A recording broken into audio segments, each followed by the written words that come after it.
recording this meeting, and the recording will be available on our website either later today or tomorrow. As Jason said, we ask that you rename yourself. At our in-person meetings, we like to go around the room and ask everyone to introduce themselves. And so we would love to know what organization you all are from and allow folks to see who else is in the meeting with us. The agenda and any resources that are mentioned on this call and any contact information of presenters are posted on our website, which can be found at homelessinfo.org/resource/COVID. People are automatically muted upon entering the call. That helps us with any background noise, but you are welcome to unmute yourself upon having a question or anything, but know that staff will also monitor background noise. We may mute you if there's a need for that. For those that are on the phone, we do have some PowerPoint slides today, so please know that you won't be getting the full resources available in the moment, but that will be available on our website. All right, and with that, I will pass it on to my colleague, Jason. Thank you so much, Sasha, and good morning, everyone. I really appreciate you taking the time to join us here today. My name is Jason Austin. I'm the membership organizer with the Coalition on Homelessness, and this is our June membership meeting. For those of you who are new to us, welcome. The Coalition meets on the third Thursday of every month from 9 to 11 to share resources, provide advocacy opportunity, and to build community. We historically have started these meetings by having one of our members read our mission statement out loud to kind of ground us all in the work and remind us why we are all here. If I could take the privilege of putting the Honorable Nancy Amade on the spot to read our mission statement, that would be a lovely way to start our meeting, if you're willing, Nancy.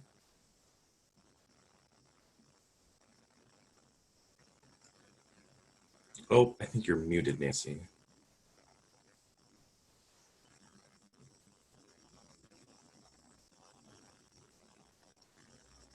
How about that? There we go. Good to hear from you. Okay, we mobilize our community to challenge systemic causes of homelessness and advocate for housing justice. Our vision, a region that acts on a shared sense of responsibility to ensure that everyone has a home. Thank you.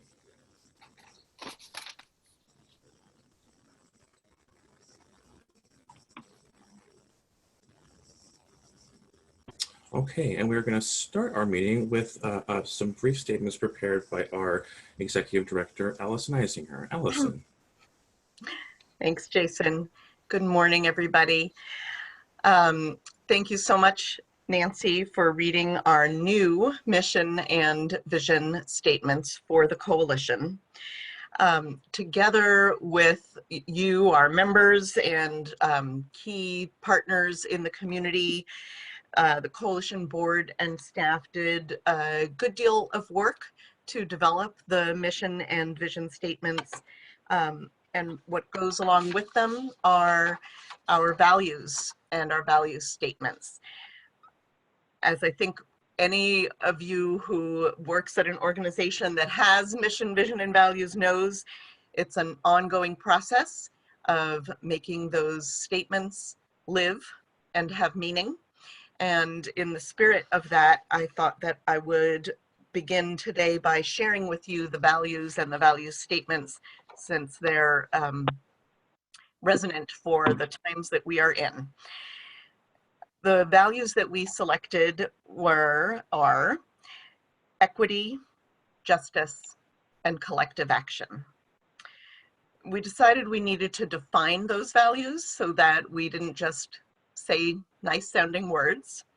We defined collective action as the work to collaborate, unite, and act to build power. We define justice as our work to uphold the dignity and civil rights of people experiencing homelessness or housing insecurity. And we defined equity as the work to center race in the fight for housing justice, as white supremacy and structural racism cause disparities in who experiences homelessness. And as the staff thought about our meeting today, thought about the extraordinary times we are living and working through, we thought that it was particularly important to highlight our equity value in meeting with everyone today.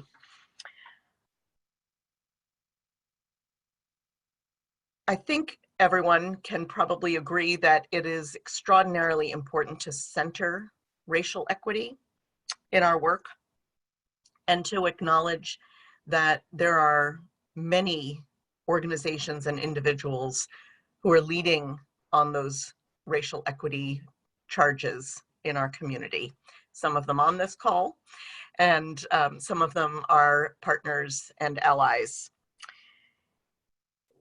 We want to think about those issues in all of our work, and I wanted to draw everyone's attention to a few things that are happening in our community to recognize that we're meeting today on June 18th, and tomorrow, June 19th, is Juneteenth, a holiday that is known to a lot of people as the true Independence Day. It's getting a lot more attention, I think, in the general public than it historically has. And I'm hoping that many people are aware of the fact that the significance of the date is that in 1865, people who were enslaved in Texas finally, 2 years after the Emancipation Proclamation, got official notice about that declaration to free people who were enslaved. There are a lot of wonderful activities that have been scheduled in our community. I think someone is going to put in the chat box the link to activities that the Urban League of Seattle and the Black Lives Matter Seattle and King County groups are hosting and collaborating on throughout this week. So we invite you and encourage you to participate in some of those. There are all sorts of wonderful activities, including for kids, cultural activities, opportunities to learn. And then I just wanted to share with you in a time when we have been asked, all of us, to sign on to many letters, statements of value, principles, and calls to action. We try to make sure that when we're signing on the coalition to something, we're doing it in the spirit of committing truly to do the work of that call to action, which means that we can't sign on to everything. But a couple of weeks ago, we got a request that was truly extraordinary that we were honored to take part in, and I wanted to share briefly with you a little bit about it. It was a call from the United States Human Rights Network and the National American Civil Liberties Union to join the African group at the United Nations and the United Nations Human Rights Council to submit a request for an urgent debate, which happened actually yesterday, to address the racism and killings of people of African descent in the United States. And in particular, the call to action was truly extraordinary because it was headed up by George Floyd's brother, Philonise Floyd. And the call to action that we received included this following message from him. Mamie Till Mobley made a decision to open the casket of her son, Emmett Till, so the world could see the atrocities Black people faced in America. I want people across the world and the leaders in the United Nations to see the video of my brother, George Floyd, to listen to his cry for help. And I want them to answer his cry. I appeal to the United Nations to help him. Help me, help us, help Black men and women in America. And in just a few days, 600 organizations across the world signed that plea to the UN Human Rights Council. And they did indeed begin the process of looking into the brutality of racism and state-sponsored violence against Black people in our nation. So no single one of these activities is going to be enough to bring us to the justice and the racial equity that we seek. But I think I wanted to just make sure that we're all thinking about all the many different ways and opportunities that we have to use our voices individually and collectively through the coalition, and to remind ourselves and each other and our elected leaders of the obligation and responsibility always, and especially now in this moment of extreme pain and opportunity, to make alive the goal of seeking a value like equity. That work is probably never going to be done, but I think homeless service providers, activists, advocates, people who have lived through hard times know what it means to always be on the journey towards making something better. Not just a better future, I want to say, but a better present. So in that spirit, we are grateful to each one of you for the work that you do, for your participation in the coalition, and we're always grateful for the community that we create when we come together, and now perhaps more than ever before.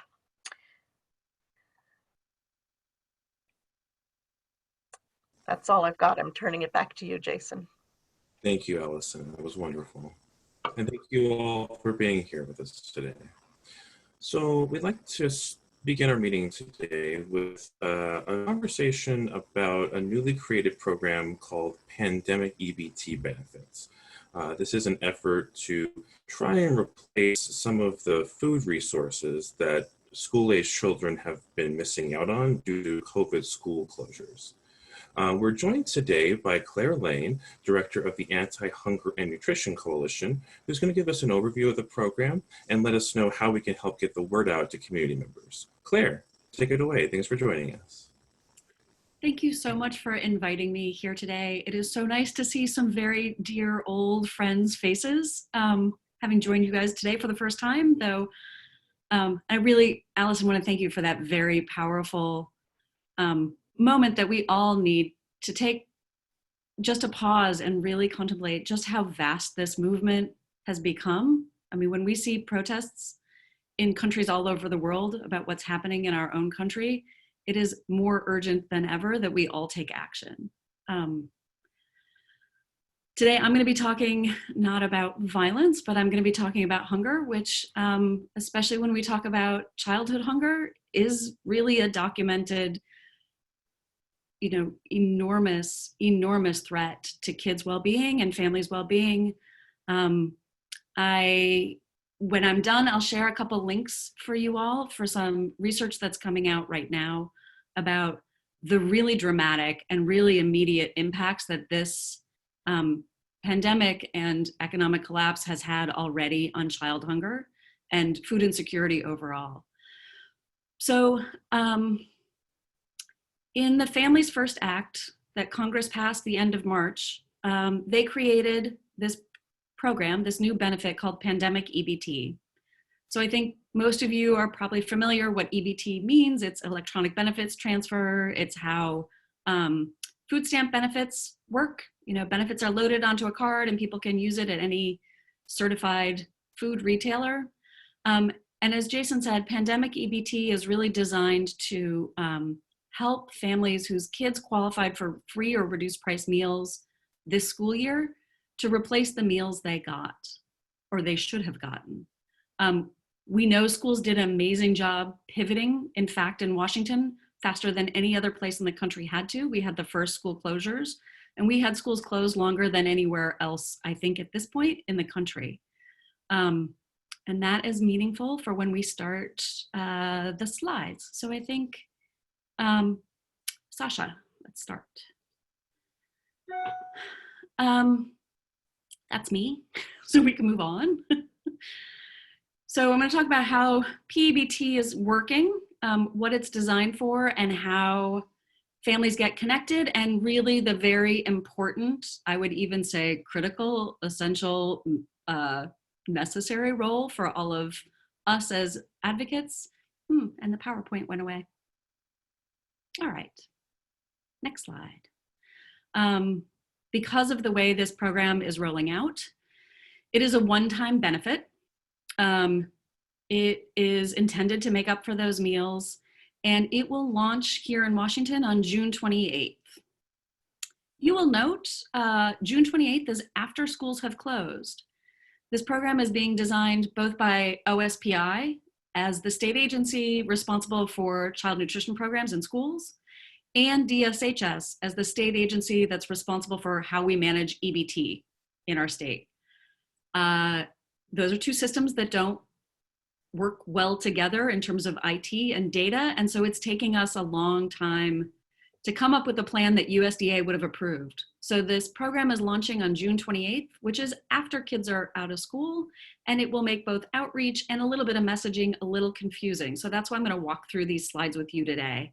And I'm going to really encourage you to ask some questions in the chat, because I'm going to leave some time for questions in the end. So let's see the next one.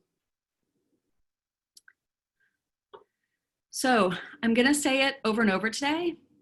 PEBT is for any student who was enrolled in a K-12 school that participates in the National School Lunch Program, and who that child was eligible for free or reduced price school meals. So there are schools where all meals are free for all students, regardless of their family income. Those kids are all eligible for PEBT. Any child that attended a preschool that was based in a K-12 school, so Head Start, ECAP, some of the Seattle preschools, if those preschool programs were based in a K-12 school and those kids got school breakfast and school lunch, as opposed to the childcare food program, those preschool age kids are eligible for PEBT. Most importantly, this program, any child, regardless of citizenship or immigration status, is eligible for this program. I'm going to go into more detail in a few minutes about that, but that is going to be a really critical message and outreach opportunity. And then finally, any child, including kids in foster care, kinship care, or unaccompanied kids who don't have a parent or guardian, those kids are also eligible for PEBT. The only requirement is that they were eligible at some point in this school year for free or reduced price school meals. Next up. So because it's designed to make up for the school meals that kids missed out when schools closed, the benefits are equal to $5.70 per child for each day that schools were closed in since March. So if a child was eligible for free or reduced price meals when schools closed, this benefit is $399 per child. So if there is a low-income family with 3 kids, they are eligible for nearly $1,200 in food assistance. This is real money. This is a really important benefit. And this is something that once families get their card and activate it, they have a full year to use those benefits. So this is a benefit that people can use when they need it and use over the course of the next year. I think there's, yeah.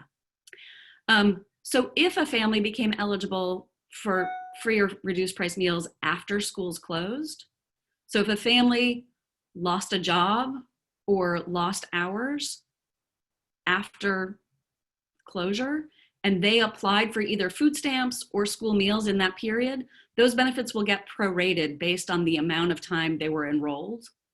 So if someone was approved for benefits in April, they would be eligible for that equivalent amount for April, May, and June, and that's $330.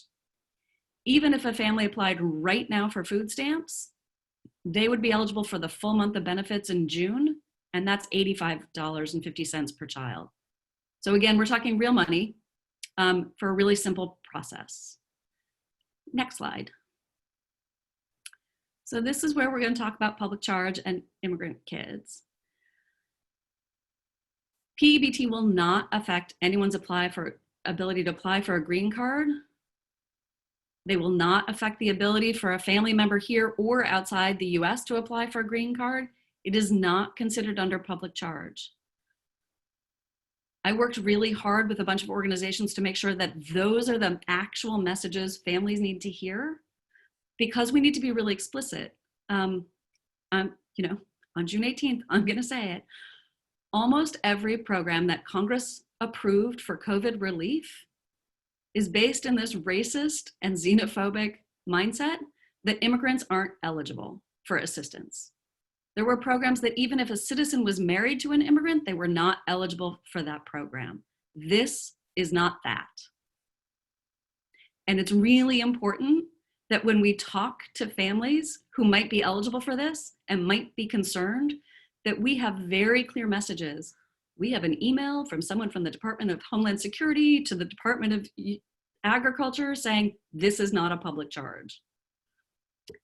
Next slide. Next up.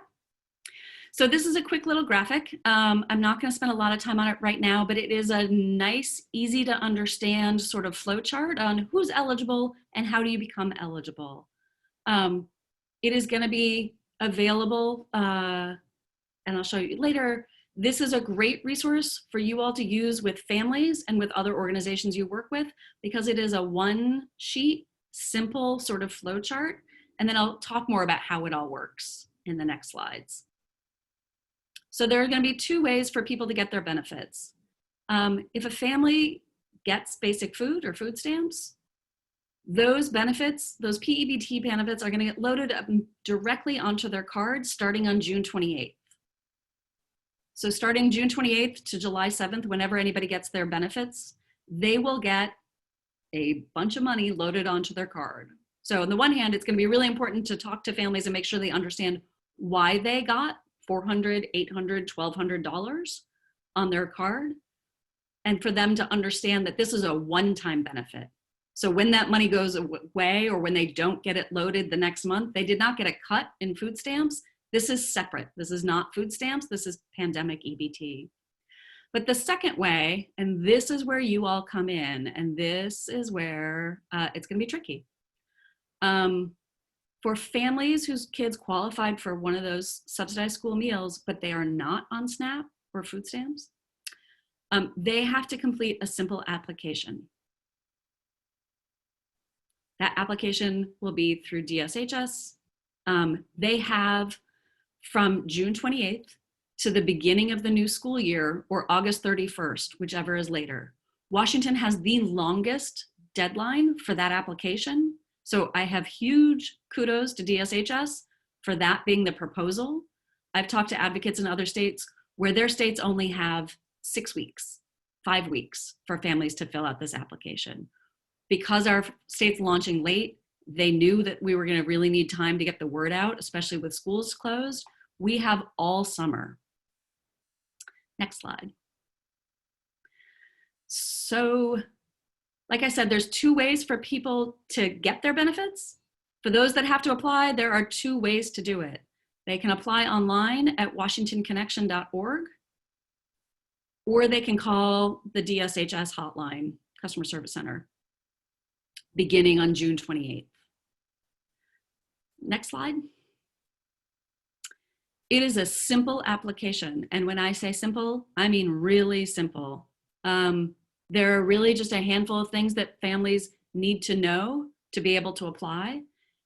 The name of their children, their first and last name as it appears on their school records, the child's date of birth, and the child's school or school district. They'll have to provide some other information, but those are the critical pieces of information that's going to help DSHS match what families are applying, what they're putting on their application, and they are matching it against OSPI's school records. So I think this is really important to understand. DSHS is not determining eligibility.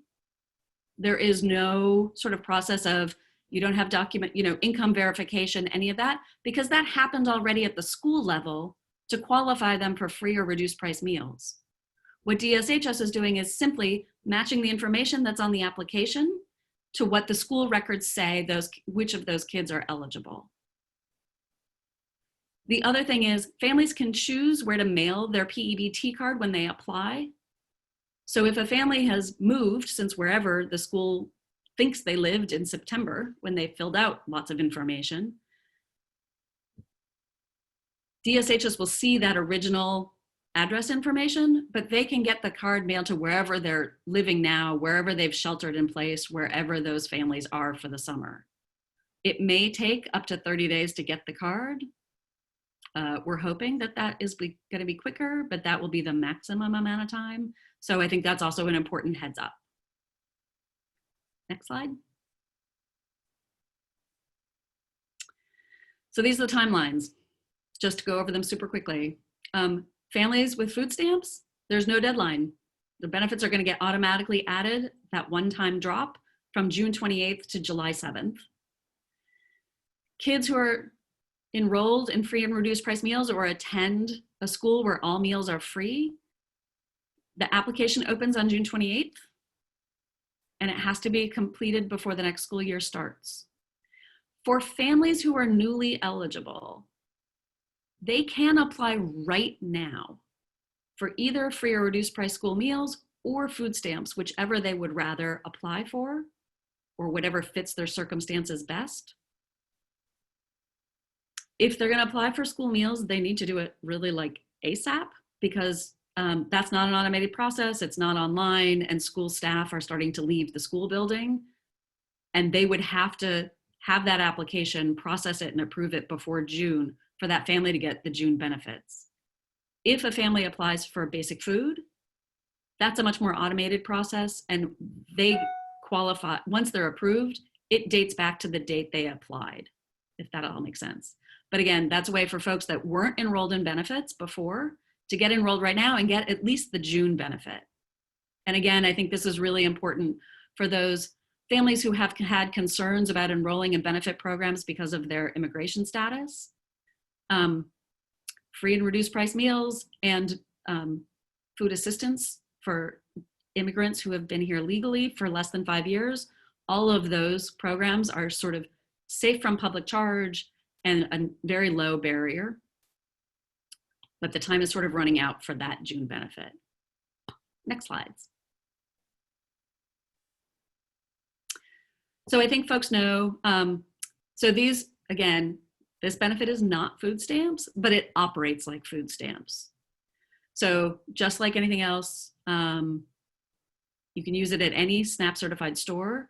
Folks may not know this, but Amazon and Walmart, for a while in Washington has been a pilot, and this has been expanding since the pandemic, but folks can actually use SNAP online at Amazon and Walmart for online ordering and delivery if they deliver in their neighborhood, which in King County they do. You can also use them at farmers markets, which are now open across the county. But as we all know, food stamps can't be used for things that are not food, like diapers or cleaning supplies or tampons. Cannot buy alcohol because that's not food. Vitamins or medicine are not food. Hot or prepared food, which has always been a problem for homeless families, because homeless families don't have kitchens necessarily to cook in, but hot or prepared foods cannot be used. Next. So I'm going to pivot really quickly to a handful of communications resources that are out there for folks to use as outreach and communication with your organizations, your partners, and families. So right there, that k12.wa.us/PEBT is the simple website that OSPI has put up. It's actually a Medium page, so it's not quite as flexible as a website. But they have, right now and by Monday, they will have, right there, there's already the flyer that you see that image of, that flow sheet. That's posted up there, and pretty extensive FAQs that I worked very hard with them to put in simple language. Really walks through the process and answers lots of questions. There's also a letter that school districts are sending out to families. There's some sample social media posts, and all of those things are being translated right now into those 7 languages. They are due from the translators by Monday. They may arrive a little bit sooner, and they will all be posted on that website. The other place you can go, if you want to go to the next slide, I can't remember if I put it in.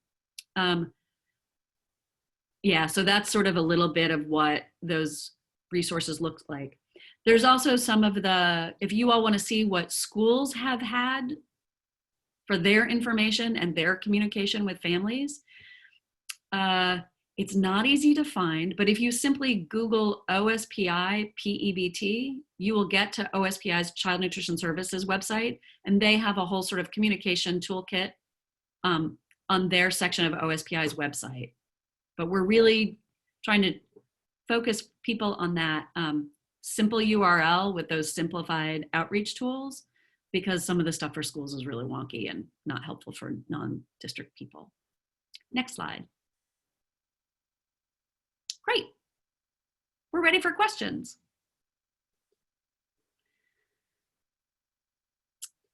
So, let me see, how should we do this? I think we'll probably facilitate for you, Claire, so you don't have to be peering into. Yes, absolutely. And maybe maybe Jason, would you like to take that role on?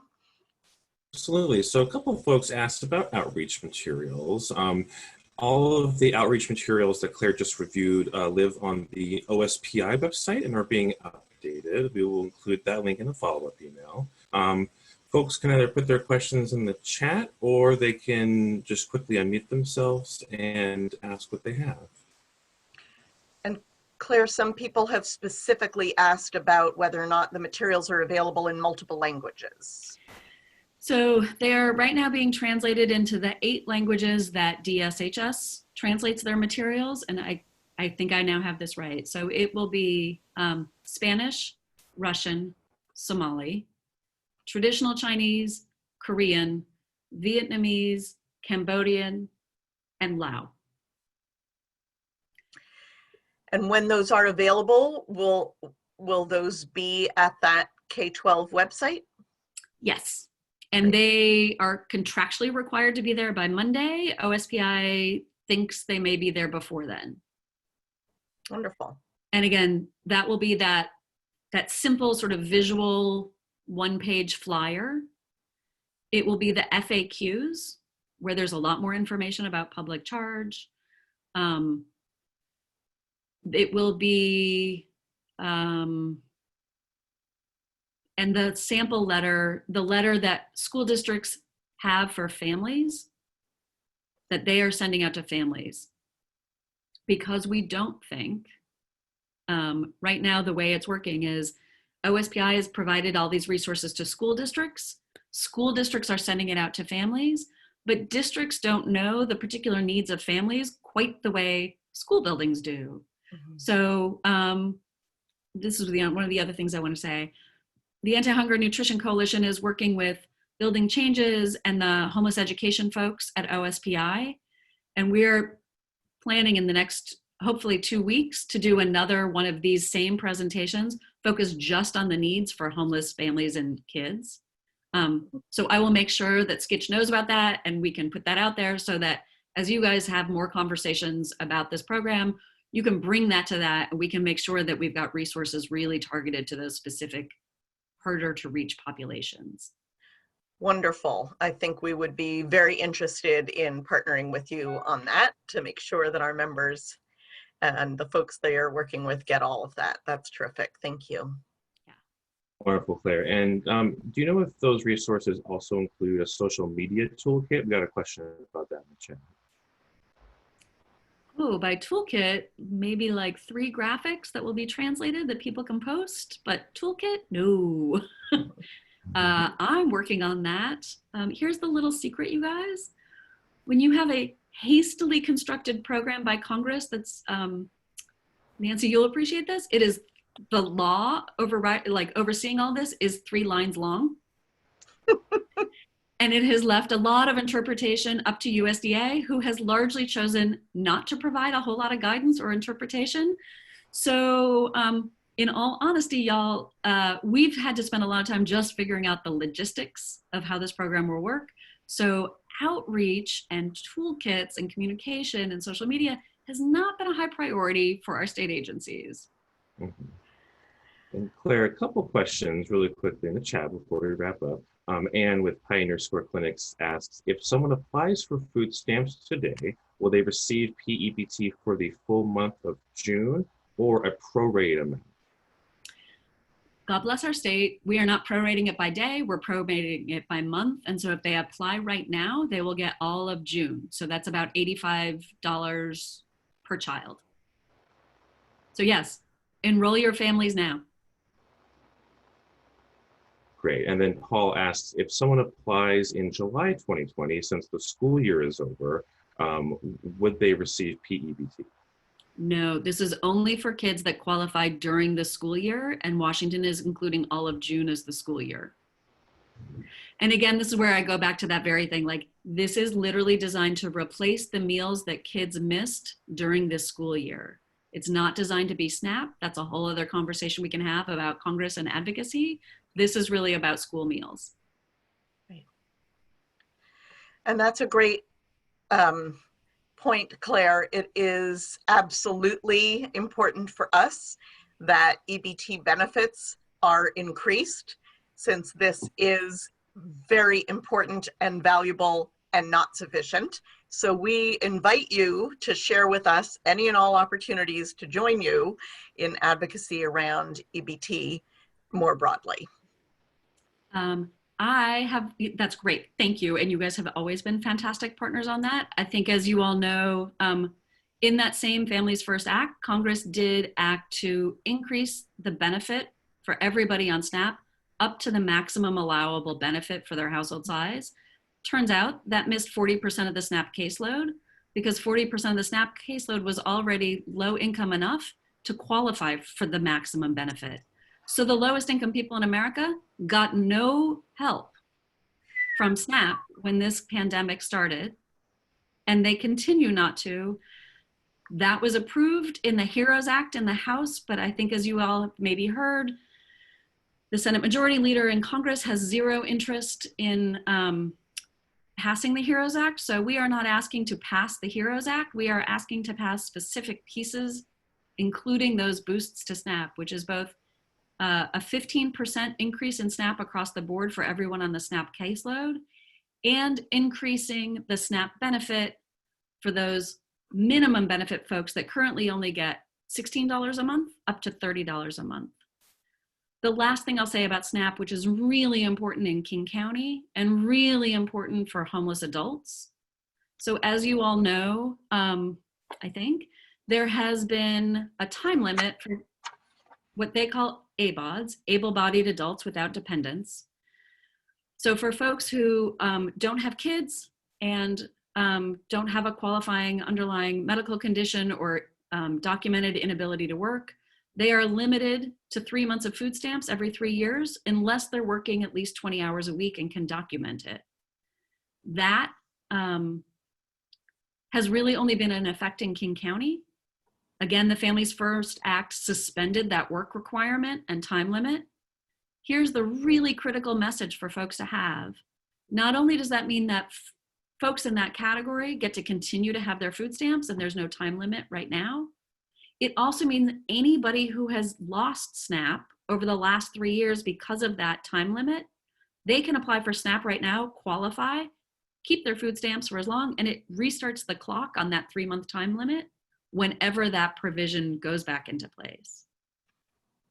So there's a really important SNAP outreach message right now for those folks who have been cut off on the past.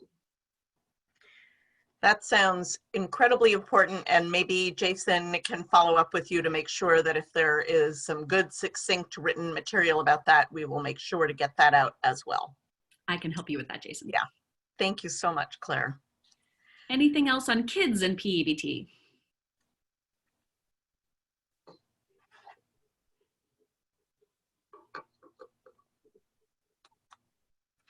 Nancy, is that a yes?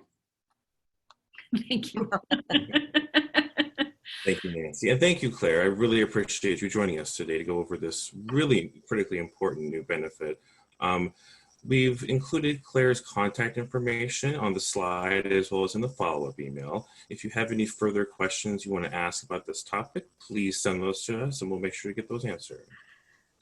One last thing before you go, Claire, do you have a date for the more specific focus on pandemic EBT for homeless families and kids?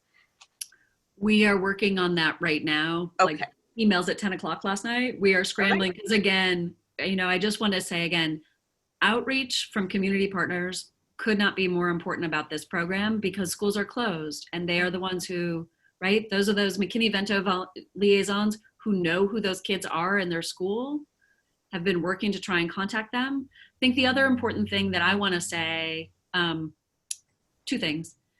Schools had to pivot faster and more creatively and waiving a million federal requirements about how they feed kids school meals.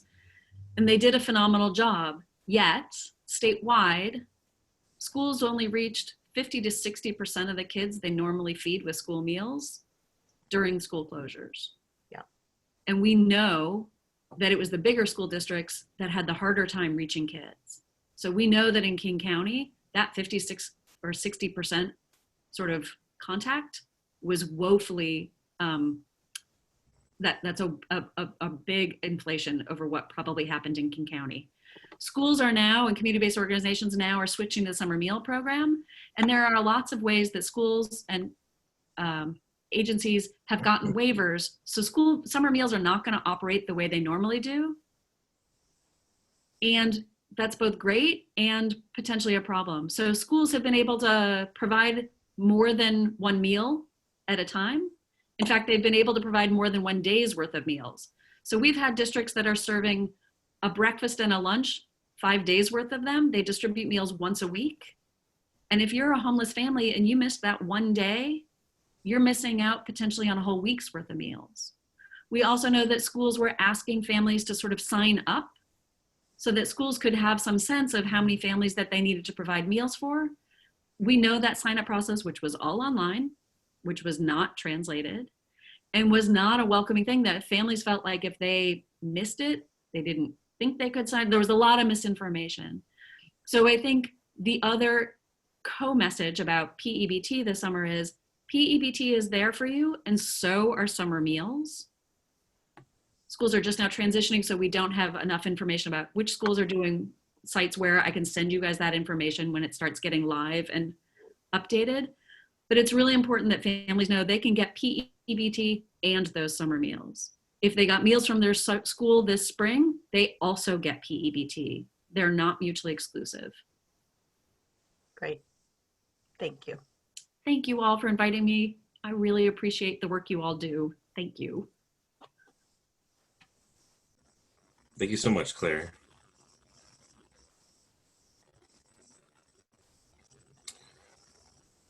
Okay. Now we next want to very quickly give you an update on the 2020 census. We've been telling you all to sort of hold tight and wait and see because we've not known what the operations will look like exactly, and we have a bit clearer picture of that now. On Monday, the Census Bureau announced their timeline for the resumption of operations. The census now has the final deadline for everyone to respond to it of October 31st. So we have through the end of October to respond. Starting in August, census enumerators will be going out into the community to follow up with people who haven't yet responded to the census. A reminder that these enumerator positions pay over $20 an hour and don't require extensive work experience. So if you are working with folks who are looking to enter the workforce, this is a potentially good opportunity to keep in mind. August is also when the group quarters count is going to resume, which covers everything from students staying in university housing to folks staying in institutions. And part of that group quarters count is something called service-based enumeration.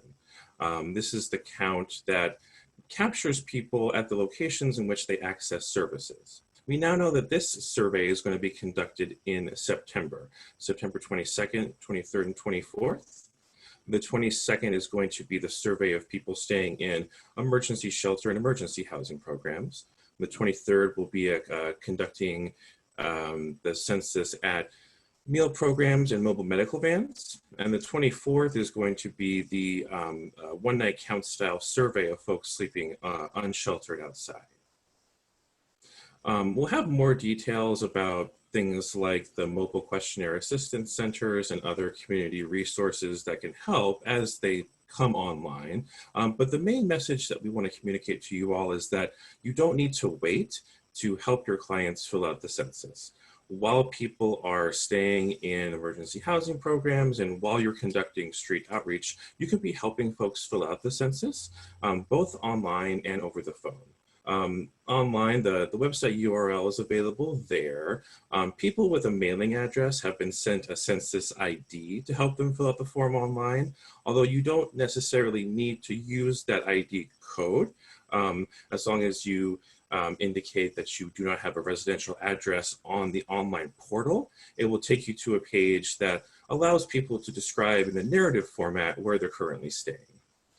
The census can also be completed over the phone at the 844 number there. They have a number of different language translation services available for non-English speakers. So again, the survey will be coming in September, but there's no reason why you can't start this process now. The census can deduplicate people who have been counted twice, but they can't go back and count someone who hasn't been counted at all.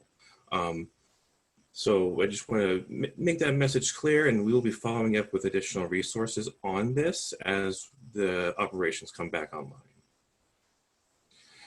And then let's see here. Karina asks, are we still doing this based on where people were based on April 1st? Yes, April 1st is still being used as the sort of point in time location for this. Okay, are there any other questions before we move on? All right.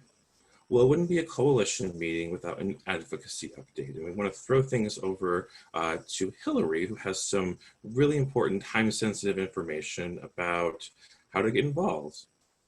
Thanks, Hillary. Take it away.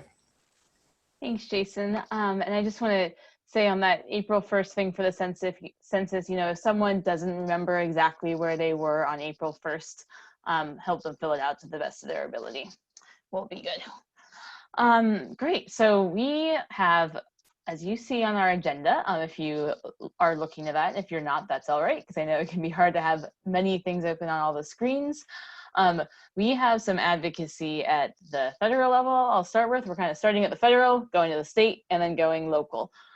So the federal advocacy I want to talk about really briefly actually ties into the HEROES Act that Claire mentioned.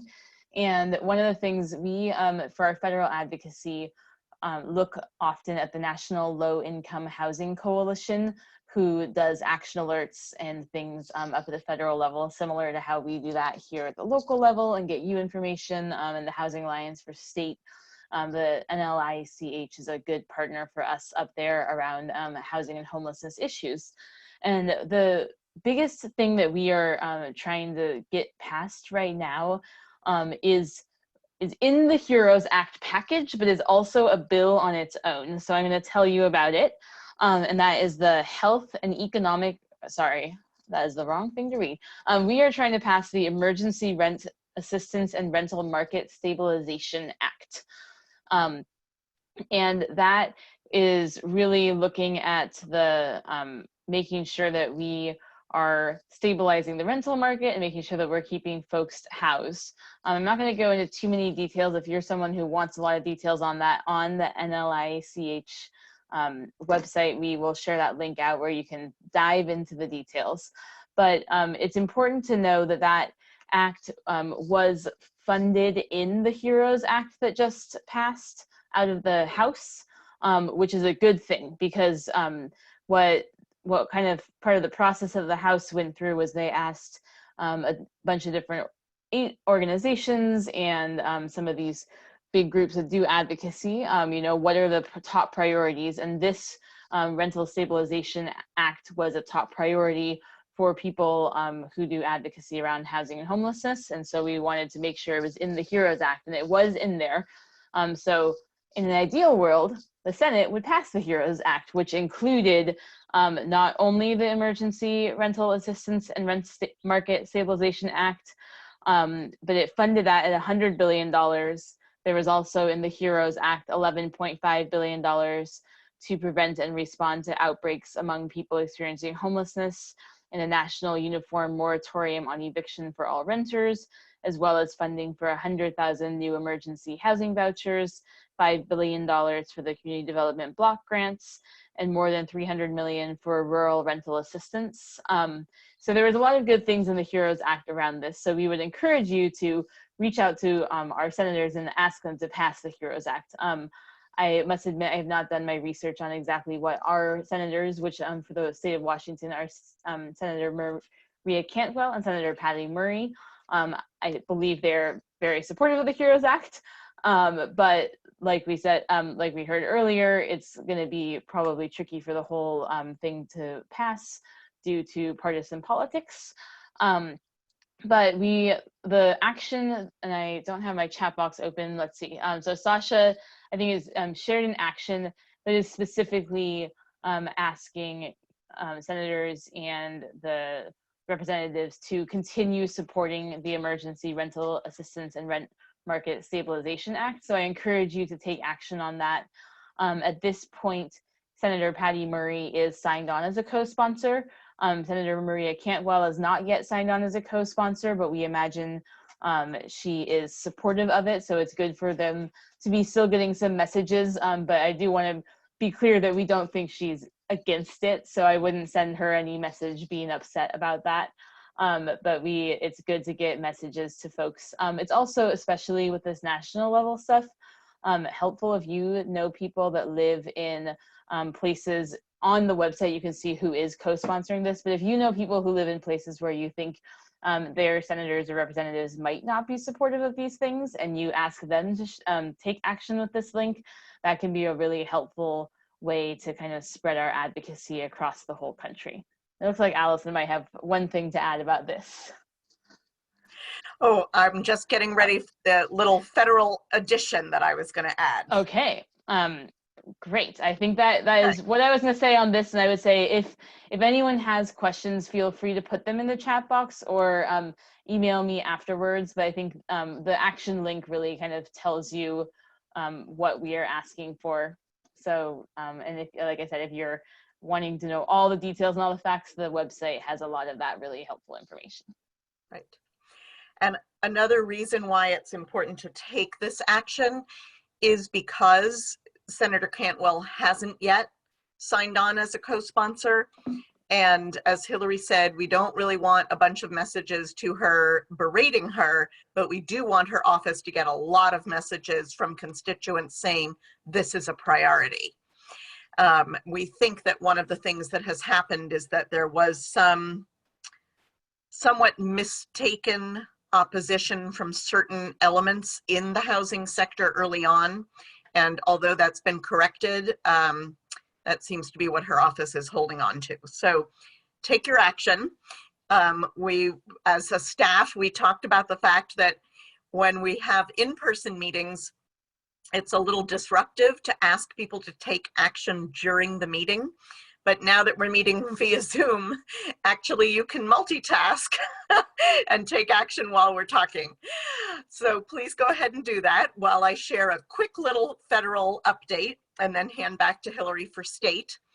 As many of you know, we have taken up the opportunity to use money from FEMA, the Federal Emergency Management Agency, to support putting some of our very vulnerable folks experiencing homelessness into individual or double hotel rooms, because FEMA has, as part of the disaster recovery response funds that are available, said that it is willing and able to reimburse up to 75% of the costs for people who are at high risk of COVID-19 to be in hotels. Now, we have not fully tapped that resource, and that's another piece of advocacy that we're working on. But what I want to share with you is that in general, FEMA is used to responding to emergencies and natural disasters that are more time limited in nature. An earthquake, a flood, a hurricane, as we know, can be devastating and of course have long lasting effects on people and communities. And yet they are not of the scope and scale and magnitude and length of duration of the COVID-19 pandemic. So there's a mismatch between the FEMA timeframe, which tends to be 30, 60, or 90 days, and the time that we need FEMA resources to be available to help house people. So I'm giving you all a heads up that one of the things that we anticipate calling on you to help us do in partnership with our national federal advocacy partners is to do some advocacy around the time frame within which FEMA resources are available. So that's it, just a little preview of coming advocacy attractions. And now Hillary is going to talk about state advocacy opportunities, and then I'm going to talk about City of Seattle and King County. Okay, like Jason said, it wouldn't be a coalition meeting without lots of advocacy opportunities. And I do hope that you are able to multitask and take some of our action links while we are talking. So I wanted to focus on the state for a minute. I know that I think our last couple of meetings we've mentioned the likelihood of a state legislative special session happening at some point, and that's being figured out.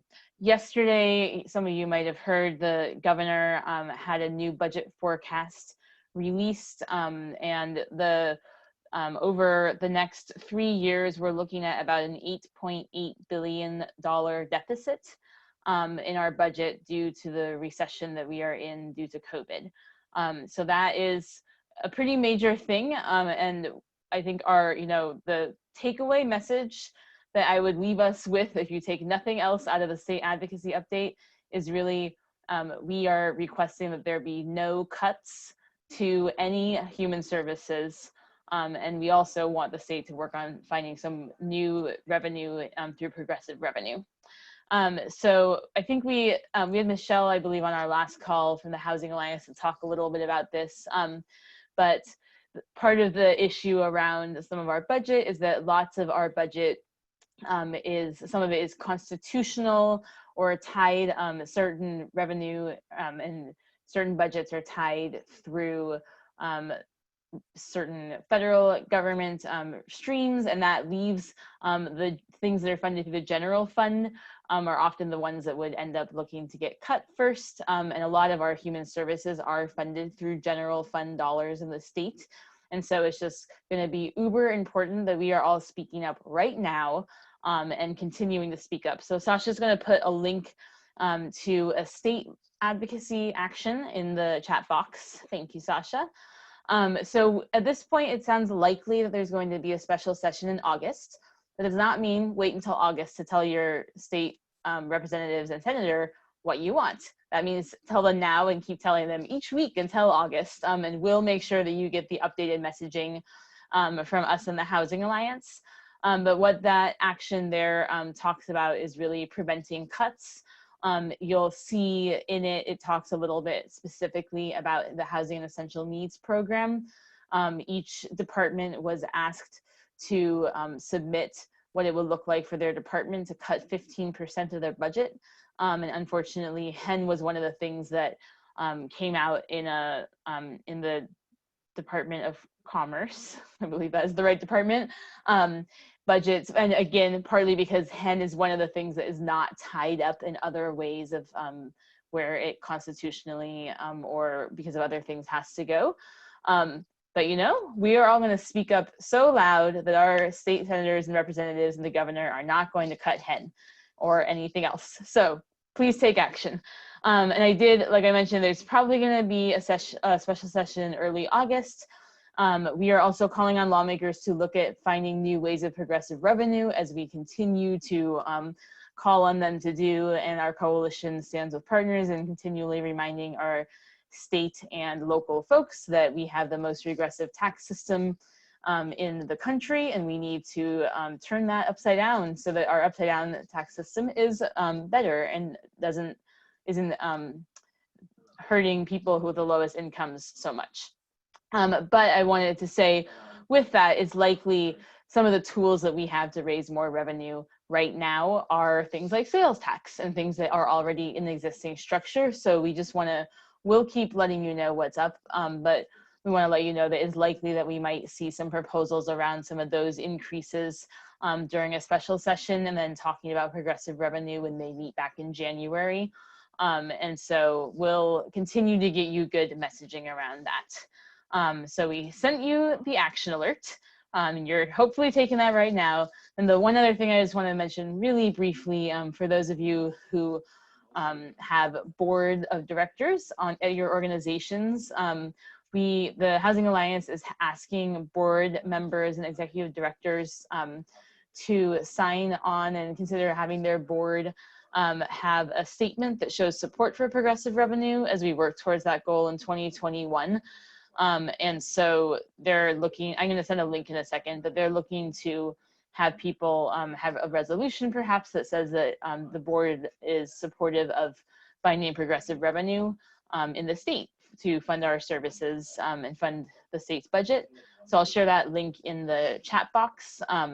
But if you want more information about that, the Housing Alliance is the folks to talk with. But again, that's something where it's really helpful right now to be preparing those statements about progressive revenue with your boards, with folks you work with, so that when the times are coming even more, we can speak up really loudly about that. All right. Thank you very much. And I'm going to turn it back over to Allison about some county and more local advocacy. Thank you, Hillary. All right. Well, nothing like an economic crisis to bring budget advocacy front and center in the summertime. I think most folks who are part of the coalition know that generally speaking, our city and county level budget advocacy takes place in the fall. And yet, because of the totally upside down nature of our tax structure, the fact that sales tax has been devastated in this economic crisis means that our local budgets, as well as our state budgets, of course, have been decimated as well. So while we are only halfway through the 2020 year, we are seeing an anticipated $300 million revenue shortfall in the city of Seattle. And as I think Hillary said to you, an anticipated $9 billion revenue shortfall at the state level between this year and the next 2 years. So our city council and our mayor actually need to rebalance the 2020 budget. We can't wait and address the revenue shortfalls in the next year's budget because of the dramatic decrease in revenue right now. And that's happening in the context of powerful, powerful conversations like defund the police and an urgent request and series of demands to radically alter how funds are dispersed in our community. But when you're looking at a $300 million budget deficit and you've already spent half your year's budget, there's actually very little that is going to be dramatically changing in the 2020 budget. We can see in part how radical this process is by the fact that the mayor of Seattle was supposed to send the city council her recommended budget rebalancing package 2 weeks ago. And in fact, they're still working on it and she hasn't yet sent it to the city council. The city council, of course, has to take action but they can't do so without having seen the mayor's proposal. But they are moving ahead on their conversation, their part of addressing progressive revenue. And I put into the chat box information from a Crosscut article that I think does a really good job of very briefly addressing not one, but two progressive revenue proposals. And these are versions of corporate payroll taxes that have been put forward. On one hand, a couple of months ago by council members Sawant and Morales, and then just a few days ago on Tuesday of this week by Councilmember Teresa Mosqueda. The idea of a corporate payroll tax may sound familiar to you because way back when in March, during our legislative session, we were all working and advocating as hard as we possibly could to pass Representative Macri's version of a state level law that would have allowed a regional corporate payroll tax. As we know, very sadly, that was not successful. But in some ways, what Councilmember Mosqueda released on Tuesday is an even more deep reworking of that concept at the city level that acknowledges that if there were to be a state or, a regional or state version of a progressive tax, that the city might consider withdrawing a local version. So in a way, it's a flip, as Councilmember Dan Strauss said in council yesterday, of the fight around preemption that we saw during the state advocacy session. Councilmember Mosqueda's proposal is significantly different from Councilmembers Sawant's and Morales's proposal in a couple of ways. One is that the dollar amount that's projected that they would bring in is lower, approximately $200 million versus approximately $500 million a year. Although in both cases, a lot of the information that's necessary to really nail down what the revenue would be is not fully available to us yet. And then the other really big difference that I think is incredibly important for everyone in the coalition to understand and to dive into is that Councilmember Mosqueda's proposal, it includes a number of things that are attempts to respond to the immediate crisis for so many people in our community, including the crisis for immigrants and refugees who, as we know, as Claire Lane underscored, have been deliberately excluded from many of the federal relief efforts. So there's a lot of attention in Mosqueda's proposal to respond to the needs of people who are immigrants and refugees, as well as to respond to the needs of small businesses. Again, many small businesses that are owned and operated by Black, Indigenous, and people of color were not able to access the PPP loan fund. And so there is an attempt to pay attention to those businesses in the city of Seattle, but it also very specifically focuses 70% of the housing resources in its spending plan for people at 0 to 30% of area median income. And that is one of the most significant elements for me as I take a look at these proposals, because that is what we need, is housing for people at the lowest end of the income spectrum. And we know there's going to be a lot of debate and a lot of work still to come on both of these proposals. There may even be another proposal that the mayor is working on, but we also know that we need to move fast. There is something exhausting and difficult about being in the middle of history where every single hour of every day brings a dramatic piece of news. But there is also incredible opportunity in this fast-paced time and in this time of crisis. And one of the opportunities that we see as advocates is the ability to get people to act.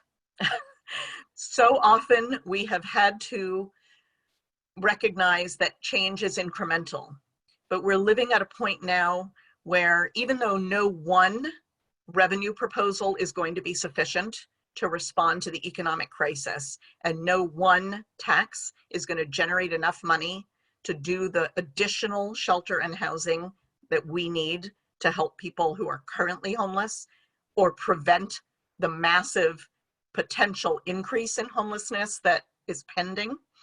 We know we need a lot of different revenue sources, and we need to start passing those revenue sources now. So please stay tuned. There is going to be a lot of activity in the next month. If you are a City of Seattle resident, voter, we are going to be calling on you. And not to worry, if you live in King County outside of the City of Seattle or inside of the City of Seattle, there is action that we are going to need you to take as well, because the King County Council is taking up what they call an omnibus coronavirus relief package. And that is their version of a series of budget actions, some of which include allocating resources that have come in from the federal and from the federal actions that have passed already. And they're going to be voting this coming Tuesday. So we only became aware of certain details yesterday, late in the day. So Hillary and I will be working really quickly to get an action alert up for you. And there are 69 people on the call right now, and we are going to ask all 69 of you not only to take action when we send you a follow-up email with an action link in it, but to get 5 other people to do it as well. Because the King County Council needs to hear loudly and clearly that among the resources that we need them to allocate are resources to support the emergency homeless shelter and homeless housing programs that have increased costs related to providing services to people because of COVID-19, and that are really in need of shoring up so that they can continue to do their work.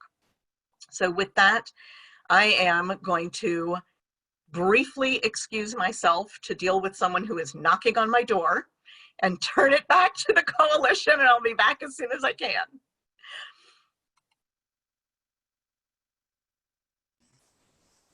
Thank you, Allison. And again, be looking for that update coming soon. So now we want to switch gears a little bit and talk about the shift in proactive testing for COVID-19 for service providers. We are lucky enough to be joined today by Jody Rauch, Clinical Quality Lead at the Healthcare for the Homeless Network, who's going to be going over some of the changes in the testing format and let you all kind of know what to expect out of the next few weeks or so. Jody, thank you so much for joining us here this morning. Okay, thanks, Jason. Thanks for having me back. I always learn a ton of information when I am able to join the coalition meeting, so thank you for that. Before I jump into some of the changes around testing and some of the other interventions that we're offering out of public health, I just wanted to make mention that we also have an opening on our Healthcare for the Homeless Network Governance Council. We are looking for a new member, and generally our council really kind of oversees the network's objectives and operations, really provides some oversight and strategic planning for us. Generally it's a once a month meeting that we ask folks to participate in. And we're just looking for people that have experience and expertise in homelessness kind of across the board. So you might work with an agency, you might be a provider of some kind, work on a board, if you even have previous lived experience or current lived experience. These are all the perspectives and guidance we're looking for. So my colleague, Rekha Ravindran, is the manager for our council. And Jason, I think you've got the flyer and you've posted that in her email and information. So if anybody's interested, You can either reach out directly to RECA, or you can go to our website, which is kingcounty.gov/HCH to learn more. But RECA is generally quite happy to chat with people if you've got really specific questions. So I just wanted to throw that out there before I forgot. So thank you for that. But yeah, so moving on to the testing strategy. So I'm assuming that many of you are at least somewhat familiar with the fact that there has been testing within homeless service sites really for a couple months now. And that strategy and that access to testing has just continued to grow, which is a fantastic thing. We have a lot of partners and agencies in the community that are offering testing at a variety of places. And we have been working towards a more coordinated and collaborative effort with our testing within King County. And the next kind of move in that is to really move from what has been really reactive testing. So we learn about a particular service site that has had a positive case or has had COVID-like illness, and we bring in a testing team to sort of test anybody that may have been exposed or at risk. And and that will continue to happen, but we are also looking to move more towards kind of proactively testing at these sites and services. And this is something that has already started to happen with a few of the organizations in the community. But we're really moving to try to bring all of us into this. This is something that is really underway. We have a very initial and preliminary list of sites that we were going to be reaching out to start this. And I don't have a ton of information on that list right now because it is a work in progress. But it's just trying to have an assessment of different sites that we may want to start with, and really just looking at where proactive testing could be extraordinarily beneficial to identify folks that may be impacted by COVID-19 or at risk. So this is something that we will be, in the next couple of weeks, be really rolling out a lot more information on. And this is something that also public health specific mobile testing team, which has right now just kind of been a part of our general sort of writ large public health response. One of our services and interventions that we've offered, it's moving into actually Healthcare for the Homeless network and part of our mobile medical program. So that's a transition that's happening right now. So you will be hearing more from Healthcare for the Homeless network around this in the next coming weeks as we kind of really refine and have a final strategy. But just know that we are in coordination with the community partners that you're already probably aware of. So, you know, some of the big players are Harborview, Neighbor Care, Seattle Flu Study, just to name a few, and that's certainly not all of them. Additionally, some of you may have had experiences and the opportunity to work with our FAST team, which was the Field Assessment Supportive Technical Assistance Teams. And this was the team that was kind of going out to sites sort of before there was really any known COVID positive case or illness happening in that site, and just working with staff predominantly around how they could bolster their infection prevention measures that they were working on, and really help understand and implement the guidance that has been coming out, which, as you all know, has been a real moving target and sometimes hard to keep up with. And then our strike team, which is the team that is working very, very closely with our communicable disease and epidemiology departments to go in after a case has been identified and been associated with a particular site. We kind of come in after the fact and really help support that site in many of the same ways that the FAST team does. So still just looking at the site, really helping to understand what's working well, where might there be things that can be altered or changed, and then also really helping with moving people into isolation and quarantine and identifying other people that may have been exposed or at risk in relation to that specific case at that site. We are moving into one team, which kind of makes sense. We are now going to be the HEART team. So it is Health, Education, Action, Response, Technical Assistance teams. So the work itself isn't going to change a whole lot. I think this is a real opportunity for us to deepen the work. And I think what we've been doing is sort of as this program has, these programs have been developed and evolving, we're really moving as much as we can to a place where what we are offering when we come in as a team is really tailored to what your sites really need. So, and that's kind of on either side of a positive case or not, right? So if what you're really wanting or needing is, you know, come help us look at how we're offering services. Is this really, are we doing the best we can? We can do that. We can bring environmental health in with us. We can get creative about how we look at your space. If it's really working with staff around education or how to talk to clients about COVID or best practices, or how to do it in a trauma-informed way or with a harm reduction you know, bent to it, we can do that. If it's really sitting with clients and trying to engage with them around education on COVID, we can do that. So we're really, really trying to partner with you all around what your needs are, and then bring in the resources that we have and pair it with the resources you all have. So we're bringing kind of both sides of the expertise that's needed to just make your clients, your staff, your space as safe and healthy as it can be. I do think this is a good moment to kind of remind folks that you, your staff, your clients, your organization can do everything exactly the way we would want to have happen, follow the guidance 100% of the time to a T.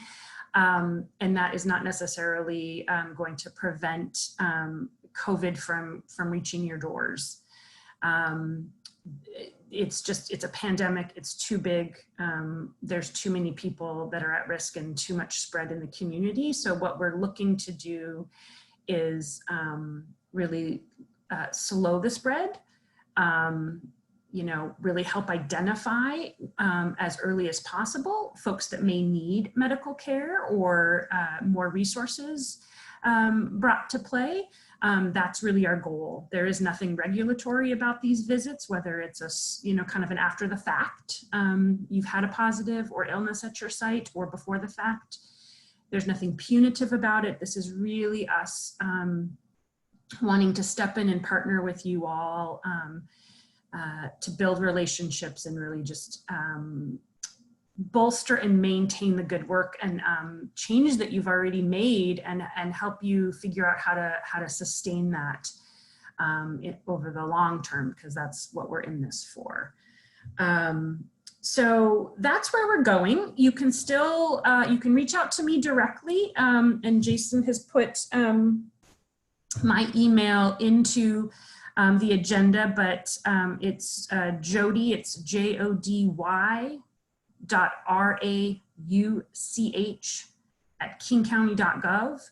You can also still request these visits through the COVID homelessness response email. So that's COVID homelessness response @kingcounty.gov. You know, really any way you have access to a Healthcare for the Homeless network, or you know, if you know somebody that works with HCHN, you can reach out to them. We will also be reaching out to you all to come in and offer services. We will continue to work very closely with the testing teams. We are also going to really try to get a little more coordinated with other work that's happening within public health. So again, the testing teams, the hepatitis A teams, you know, some of the outreach work that's happening. We just want to make sure that we're all in good coordination and communication, so we're not inundating you with outreach and calls for multiple services. We also, the services can really be kind of a one and done. So if you just really want us to come in and kind of, you know, just take a quick look, you think you're doing pretty well, and kind of, you know, just see if there's anything else we might be able to look at or think about, we're happy to do that. If you want us to come in and do a little bit more of sustained work with you all on any particular issue, we're happy to do that and have follow-up visits. We still also do have access to some resources, whether it be PPE, hand sanitizer at the moment, and we're currently working on what it would look like to make that a continued and sustained resource that we can continue to offer folks. So I think I'm going to leave it there, and then if anybody has any questions, I'm more than happy to answer questions. Thank you so much, Jody. We do have a couple quick questions in the chat before we move on. Will this be active infection testing, or will this be antibody testing? Oh, great question. This is active infection testing.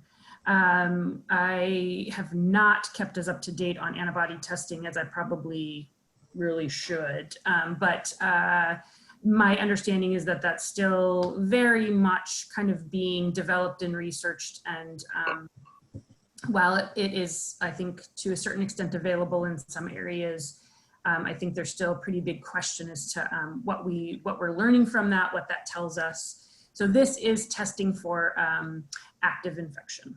Good question. Excellent. Thank you so much, Jody. Appreciate your time today. Thank you. Jody, this is Allison, and I think I just want to, in addition to thanking you as well, say that you mentioned something that, as I am on call after call and conversation after conversation, I think is hugely important, that we'd love to have you come back and maybe engage in conversation with our membership about, and that is, what are some of the good ways to talk about this disease, the ways in which it's contagious, testing, and how to keep people safer with clients. Because I think you and your colleagues hold a great deal of knowledge and information about that, as do our members who work in direct frontline staff positions. And it seems to me like that's a conversation that would be a rich one to have, not only program by program, but maybe in the context of one of our coalition gatherings. Oh, Allison, I love that idea. Yes, we would happily have some members come back and talk about that. Right. Yeah, so, and I agree, rich and many legs to that conversation. So yes, you reach out and we will find time. Thank you. All right, it's a deal. Thank you so much. Can I ask a quick question? I'm sorry, because on the Wednesday call, they were still saying that the proactive testing was coming soon, that they were trying to organize it. So when my clients found out that we were having proactive testing back on June 2nd, there was really no public statement that I could point to that proved that it was proactive, and they were very suspicious that it was reactive and I was hiding the reason for having the testing. Thank you for that comment. That is, first, I'm sorry that that is how that ended up coming down. And it is really important feedback that I will take back to the Healthcare for the Homeless Network and Public Health as well, to let our teams know that we really do need to put out some messaging around this. I'm not sure that that is something that was in the forefront of folks' minds, and it's a really, really important point. There has been sort of some proactive testing that has been going on all along. We just haven't been calling it that. But I really appreciate that comment, and that will be something I will follow up today on and see if we can't get some messaging out right away. Thank you. Thanks, Karina, and thanks, Jody. I'm going to jump in here. We're moving to the part of our agenda. Well, I'll just pause. Am I missing any questions for Jody, Jason, in the chat? Okay. All right, Jody, thank you so much. We know we'll be having you back soon, and everyone knows that they can reach you as needed. We're just moving into the coalition updates section of the agenda, and we're going to be as quick as we can about these important updates because we have the wonderful, beautiful musical guest, J.R. Rhodes, who has logged in, and we're so grateful to her for being here, and we look forward so much to sharing her wonderful music with you. I wanted to give you all another reminder that the coalition is hiring for 2 positions, and the priority deadline for submitting initial application materials for those positions is this Sunday, June 21st. We're hiring for an operations director. Some of you know the wonderful Leslie Shapiro, who is our interim operations manager. And Leslie has been doing a fabulous job of filling in and helping us on a temporary part-time basis. But those of you who know our coalition know that we have a lot of operations and we need a full-time permanent person in that role. So we appreciate your help spreading the word about that role, as well as about our advocacy coordinator position. I think you will have mostly seen the lovely message that Hillary sent out a week ago about the fact that we have a lot of joy in her news that she is going to be transitioning to go to graduate school at the Evans School this fall after almost 6 years of wonderful work at the coalition. And as we have thought about that position, as we always need to do, we have reconceptualized it a little bit.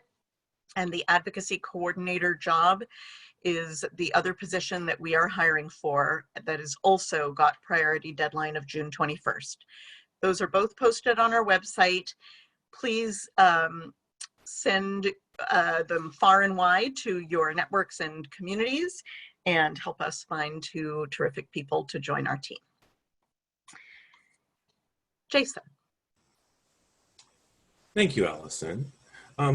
We wanted to give a quick update on the conversation we had at a previous meeting regarding stimulus checks and economic impact payments, and follow up on banking resources to help folks claim those funds. Stimulus checks can either be mailed to individuals or they can be direct deposited into a bank account. Direct deposit is preferable because it gets funds to people much more quickly and gives them an account to draw from. However, we understand that for a lot of the folks that we work with, traditional financial institutions are not accessible to them. Oftentimes banks charge monthly fees or require a certain minimum amount of money to keep in their account. Oftentimes banks require that you show proof of having a residential address, and oftentimes will deny folks based on credit checks and criminal background reports. So we reached out to the community to try and understand what financial institutions could be a good accessible option for folks.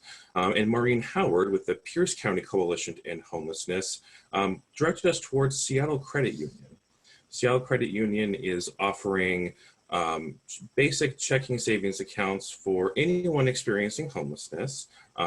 The only thing that they may screen someone out for is if they have a fraud or a money laundering charge on their account, but otherwise anyone is encouraged to apply. They do require that they show photo ID. They can work with expired photo ID under certain circumstances. And if the address on the ID doesn't match the shelter or emergency housing program that they're enrolled with, they simply ask that whoever works at the program provide a note confirming that they're staying there. They're actively trying to connect with unhoused folks who are looking for a way to claim their stimulus check. And in addition, they also have a partnership with El Centro de la Raza to provide banking services to folks who have ITIN numbers as well. We know there are other institutions that are offering similar services, but just because people are trying to help folks claim their stimulus checks, we wanted to share this information now while we do some additional research to sort of build this out. So I'll be sharing this in the follow-up email. I also do want to connect with our member agencies who offer financial literacy services. We are looking to put together a panel at our next meeting of folks who help deal with these issues of banking accessibility. I'll be reaching out to some of you, but if you or if someone you work with is an expert in this field, I would love to connect. Please email me at jason@homelessinfo.org. And then we want to briefly mention our Project Cool program and how we're going to be pivoting that. Hillary has an update prepared for that. Hey again, everyone. So I just wanted to really quickly talk about Project Cool for back to school. For those of you who don't know what Project Cool is or haven't thought about it in a while, it is back upon us. And Project Cool is, in the past, has been our work and continues to be our work to support students who are experiencing homelessness and their families. What Project Cool has looked like in the past is filling over 1,400 backpacks with school supplies, USB drives, and dental supplies for students who are starting school in the fall, as well as it kind of blends in with our work to support families and support you in supporting families through our Make an Evento trainings and our work to publish our guide to understanding educational rights for homeless and unstably housed students. This summer, as you can imagine, it's not quite possible for us to get 200 volunteers together in a church basement to all touch a lot of school supplies and put them into a backpack. So we are doing some revisioning along with some of you on this call and some folks that work at your organizations around what exactly Project Cool is going to look like this summer and going into the fall. And we had a meeting almost a month ago with some of the folks who have participated in Project Cool as case managers in the past, and I'm specifically looking to, if we have not connected with your organization yet, and you work with school-age children and students who are experiencing homelessness, I want to make sure that we do connect. So please do send me an email at hillary@homelessinfo.org. We'll be talking to folks, just really kind of figuring out what are the needs and how have things been going for families and students that you work with already, and then knowing that the schools will likely be meeting in person in the fall, but looking pretty different, and depending on the different school districts. I know Seattle is talking a little bit about some possibility of an A-B type schedule, so not everyone's in the buildings all the time at the same time, and different school districts are talking about different things. I think it's a little hard for anyone to know at this moment exactly what stuff will look like, but the state superintendent did announce that it seems we are going to be hopefully able to be having in-person instruction at this point in the fall. We want to really know what support families need. Some of the things that we've heard already are that some people could use school and art supplies sooner, that, you know, similarly to folks that most parents right now don't have the resources they need to like be teaching full-time and homeschooling. And so we've heard from case managers that some resources for parents around things to do with their kids could be helpful, as well as some support for parents and having especially in language materials for kids who English is not their first language. And also we heard some ask for opportunities for parents to share their experiences directly with school districts. And so we were thinking about how we work some of this into our work around Project Cool. And I would say that if anyone on this call wants to make sure to have a conversation with us about that and how we can support students you work with, please do send me an email, hillary@homelessinfo.org. Thanks. Thank you so much, Hillary. And as Allison teased, we are about to be joined by a wonderful performance to close. But before we do, we want to just take the next 5 minutes or so to open up the floor for member updates. Let us know what's been going on at your organization, what you're working on, any program changes or hiring announcements. And I believe we're going to start with Becca to give us an update from the Mockingbird Society. Thanks for joining us. Good morning, everyone. Thanks so much for having me. I just wanted to give you a quick update about one of our major events that's happening this year. For context, my name is Becca Manikowski. I use she, her pronouns. I'm an engagement coordinator with the Mockingbird Society. For those of you who don't know, we're a nonprofit organization that works with young people to transform foster care and end youth homelessness. And we do that through youth-driven action, which is really incredible because a lot of times young people are left out of this kind of advocacy work. So something that's coming up for us is that on July 29th, the exact time is to be determined, but will be released soon, we are hosting our annual Youth Leadership Summit. This is our first ever virtual summit, so we are changing up some things, but the key parts of it will remain the same. Our chapters of young people from across Washington State will be presenting ideas to the Washington State Supreme Court Commission on Foster Care, as well as the Office of Homeless Youth Advisory Committee. They'll be presenting ideas that have come from their real lived experience that they are hoping to see in policy or legal changes. So we would really love to invite you all to be in that audience, to participate, to hear and listen from young people, as it might give you some ideas that you've never thought of before or things that you just really need to be reminded of. Some good ways that you can get engaged in that work are you can go to our website, mockingbirdssociety.org, and sign up for email alerts. You can also follow us on Facebook, where we will regularly be posting updates about the upcoming summit.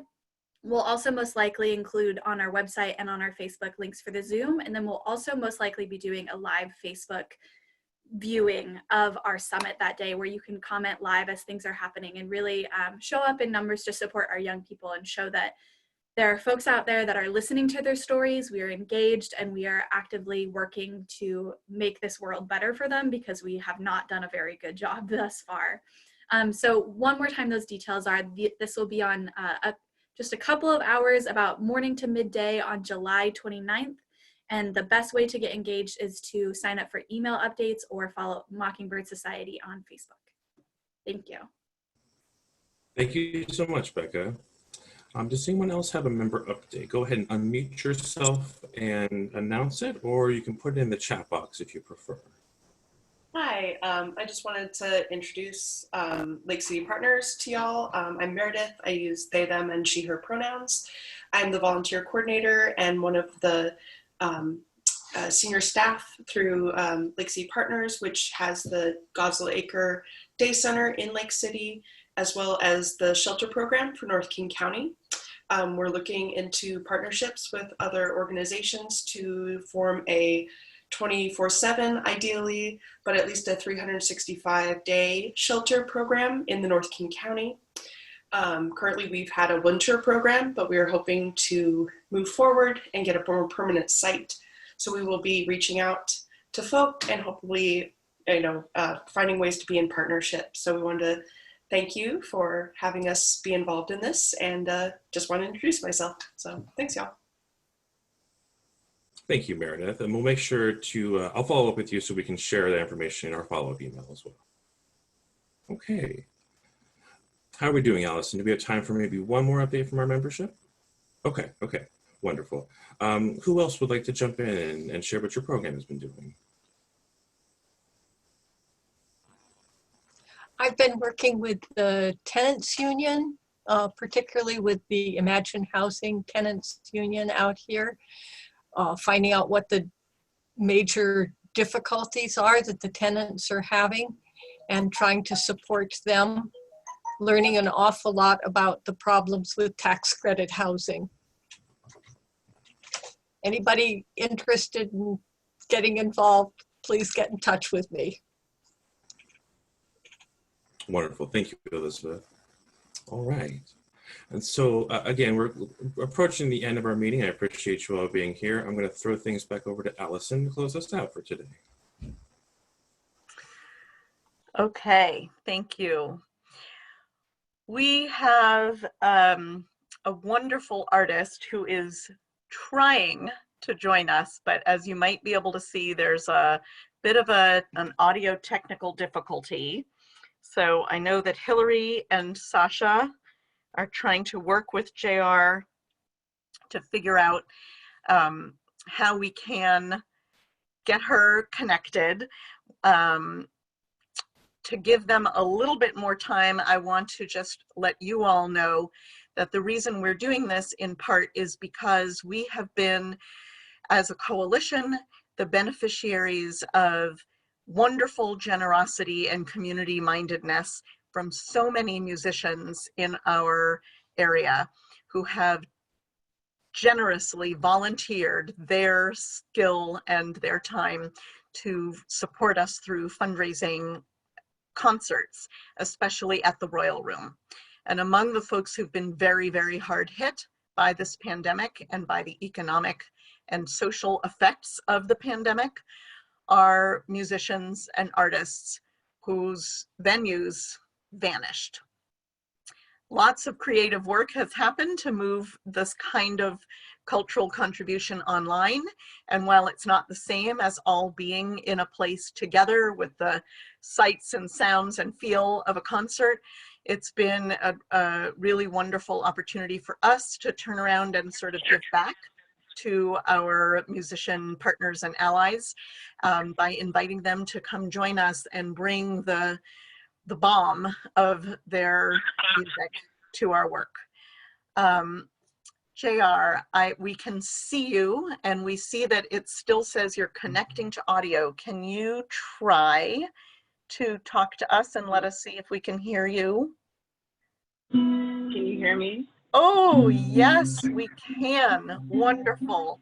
So I'm going to do the briefest of introductions. Welcome. Thank you so much. So JR has shared her music and voice with the coalition not once but twice. She is the most beautiful person. If you were to stand next to her in person, you would feel her resonant charm. She's also done wonderful work with school kids in our community. And I'm just going to read you this lovely description of her from the For Culture website that I found. J.R. Rhodes believes in the transformative power of song, that music heals, and that love is real. Her inspirational compositions are distilled into gems of quiet intensity that traverse blues, jazz, folk, and rock, highlighting her range and virtuosity. JR, thank you so much for joining us. We are just going to mute ourselves and enjoy listening to you. Thank you. Thanks for having me. Yes, it's wonderful to be with you all. There's lots going on, and it's really wonderful to be a part of just contributing good in the world. So I'll just play. So.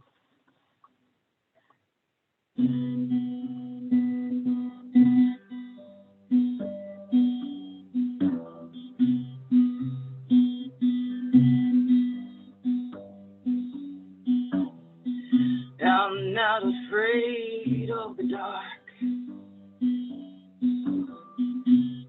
not like most the other kids. Don't feel at home as play in the city, not sure where home is, and I can't seem to find my way home. Can't seem to find my way.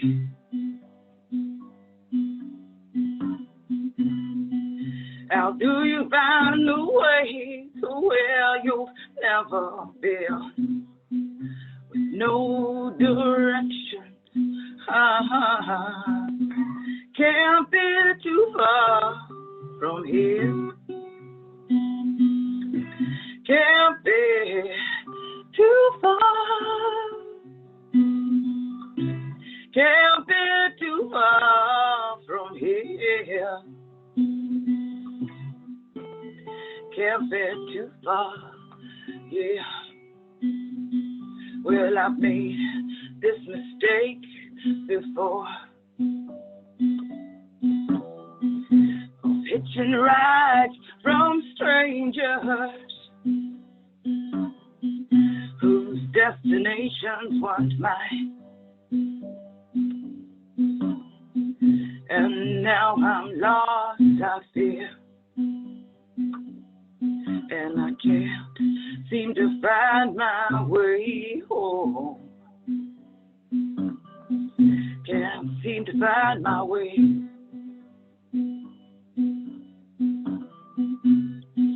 How do you find the way to where you've never been? With no direction, can't be too far from here. Can't be too far. Can't be too far from here. Can't be too far. Yeah.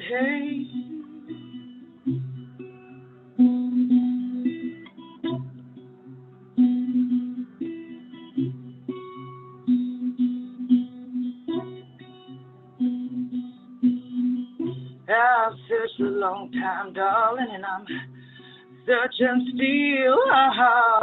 With faith, I'll find the day where home is where I'll be.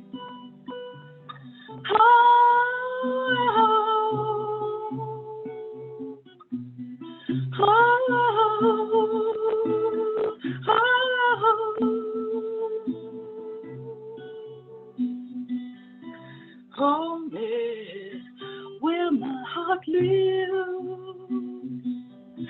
Home is where my heart lives.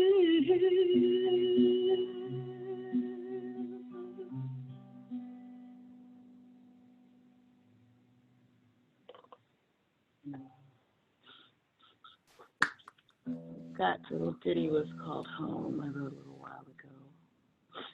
It'll probably be a quiet set. I'm feeling pretty quiet these days, processing everything.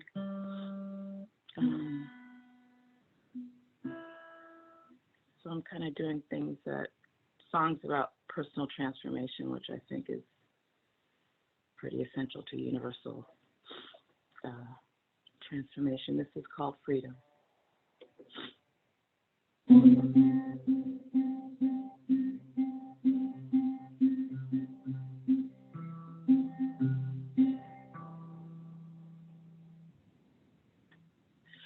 When I think of you, I get sad myself. Have to remind myself you're sweet freedom.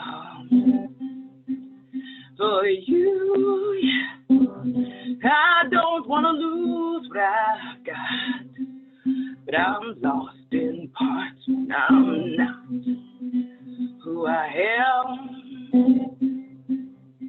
Freedom, sweet freedom.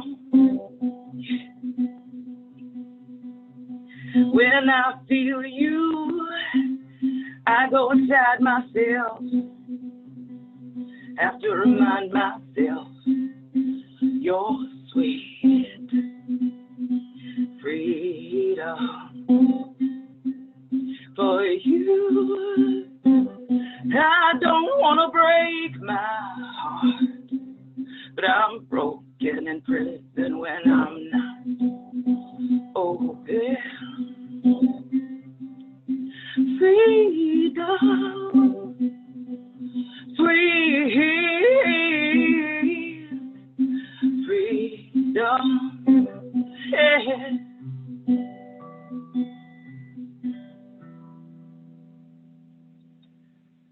When I live my truth, I am myself, and know inside myself you're sweet freedom.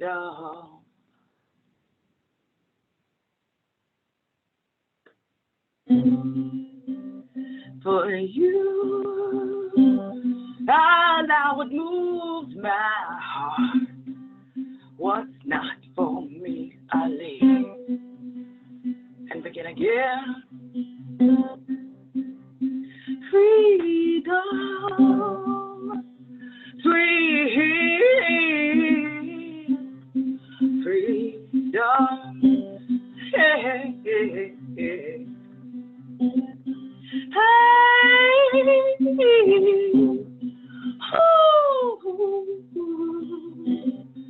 hey, hey,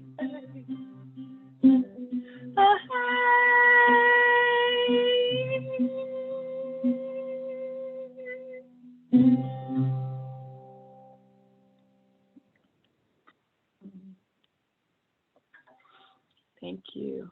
I'm going to do one more. And thank you for all the work you do, bringing good to the world. And I hope to meet you all in person sometime soon. Thank you so much, JR. We're clapping for you on the video. Oh, that's really sweet. I appreciate you listening. So I'll do one more, if that's okay. Please, we would love it. Thank you again. Thank you, Alice. This is called Woman of My Dreams, and I sing it in the hopes that we all dream a new dream for our future.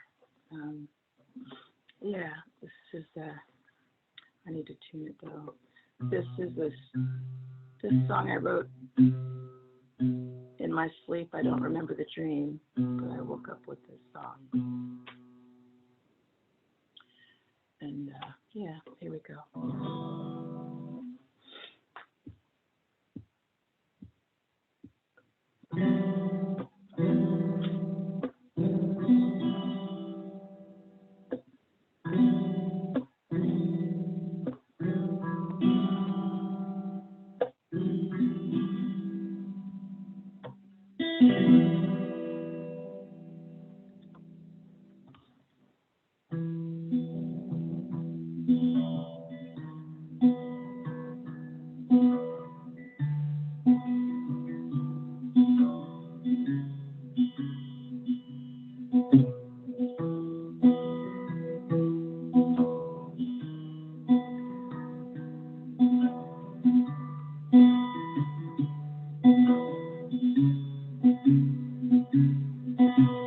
Real time's hardly all time, but one taste is a tear.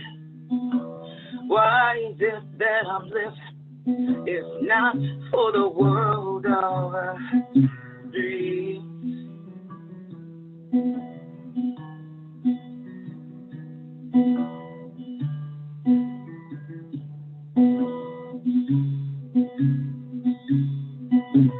Nightmares haunt me less now since she came to me. Who is she? Is she me? Who is she? Is she me? I wanna be the woman of my dreams, the woman of my dreams. Oh yeah. I wanna be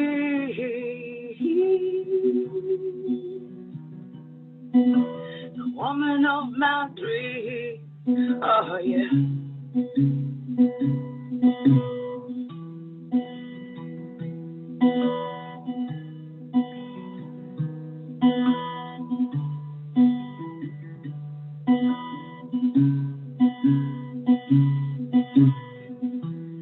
Well, I've heard of her before,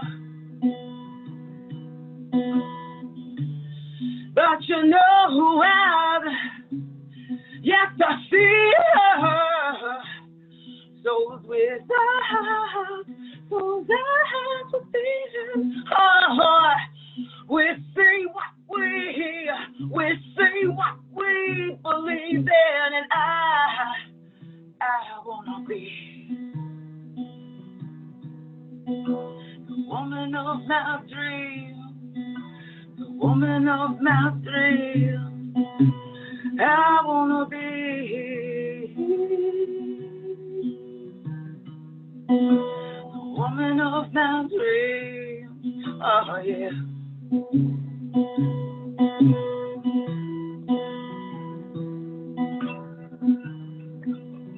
Oh no, it's my alarm. Sorry about that.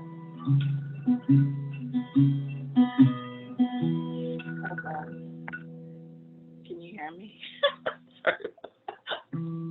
Yeah, I've heard of her before, Well, you know, baby, I damn feel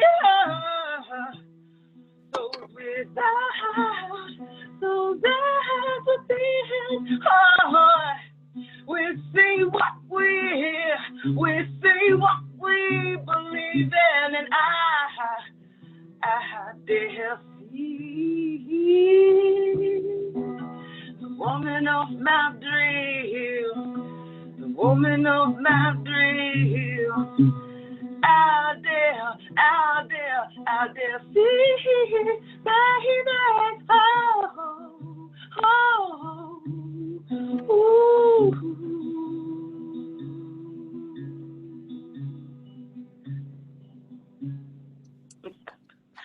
Thank you all very much. Sorry about the alarm going off on me. It's perfect because you wrote the song in your dreams. Yeah, thinking about art, all the surprises, right? Thank you all so much. Yeah. JR, we're so grateful to you. I will follow up with you afterwards, but just know lots of people have written comments in the chat box saying how beautiful it is and how much they appreciate your joining and singing. And we're sharing your website and how people can hear more of your beautiful music. Oh, thank you. Thank you, and thanks for the work you do. Take care, everybody. Thanks. We hope to see you in person. All right, everyone. That concludes our June meeting, but we know we'll be seeing each other online. Thank you all so much for joining us. Hi, everyone. Have a good day.